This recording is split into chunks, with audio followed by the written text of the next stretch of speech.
ভগবান বিষ্ণুকে নারায়ণ বলা হয় কেন? জেনে নিন এর পেছনের গল্প।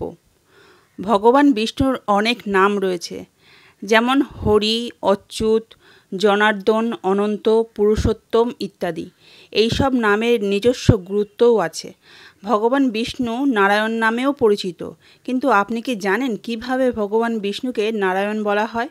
আসুন জেনে নিই এর পেছনের পৌরাণিক কাহিনী। পৌরাণিক কাহিনী অনুসারে দেবর্ষি নারদ ভগবান বিষ্ণুর প্রবল ভক্ত। ভগবান বিষ্ণুকে নারায়ণ বলে ডাকতেন। পানির সমার্থক শব্দ নীর, যা সংস্কৃতে ব্যবহার হলে কিছু পরিস্থিতিতে নরও বলা হয়।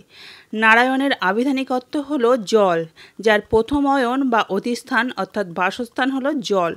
কারণ ভগবান বিষ্ণু বৈকুণ্ঠধামে ক্ষীরসাগরের অগাধ গভীরে অবস্থান করেন, তাই তাকে নারায়ণ বলা হয়। বিষ্ণু পুরাণে বলা হয়েছে যে সৃষ্টির শেষের সময় সব কিছু জলে তলিয়ে যায় এবং সমগ্র মহাবিশ্ব অন্ধকার হয়ে যায়।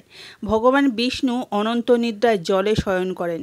দেবতাদের দিন শুরু হলে ভগবান বিষ্ণু আবার বিশ্ব সৃষ্টি করেন এবং তার থেকে ব্রহ্মা ও শিবের জন্ম হয়। ভগবান বিষ্ণু প্রথম মানবরূপে আবির্ভূত হন, তাই শাস্ত্রে তাকে আদি পুরুষ বলা হয়েছে। আদি পুরুষ বিষ্ণুর বাসস্থান অর্থাৎ অয়ন হল নর অর্থাৎ জল, তাই ভগবান বিষ্ণুকে নারায়ণ নামে সম্বোধন করা হয়। বিষ্ণু নামের অর্থ। ভগবান নারায়ণকে বিষ্ণু বলা হয় কারণ তার পদ্মের মতো চোখ রয়েছে। তিনি চতুর্ভুজা এবং কৌস্তকামণিতে শোভিত এবং সর্বব্যাপী। হরি নামের অর্থ। ভগবান বিষ্ণু জগতের রক্ষক এবং সেই সাথে দুঃখ দূরকারী, তাই তাকে হরি নামেও সম্বোধন করা হয়। অচ্যুত নামের অর্থ। ভগবান বিষ্ণুর এই নামের অর্থ যাকে ধ্বংস করা যায় না এবং যিনি অমর। পুরুষোত্তম নামের অর্থ। পুরুষোত্তম নামের অর্থ পুরুষদের মধ্যে শ্রেষ্ঠ এবং এটি বিষ্ণুর অনেকগুলি উপাধিগুলির মধ্যে একটি। ভগবান বিষ্ণুর উৎপত্তি কিভাবে? শিব পুরাণ অনুসারে ভগবান শিব বিষ্ণুকে জন্ম দিয়েছিলেন। একবার শিব পার্বতীকে বলেছিলেন যে এমন একজন মানুষ থাকা উচিত যে বিশ্বজগতের যত্ন নিতে পারে। শক্তির কারণে বিষ্ণুর জন্ম হয়েছিল।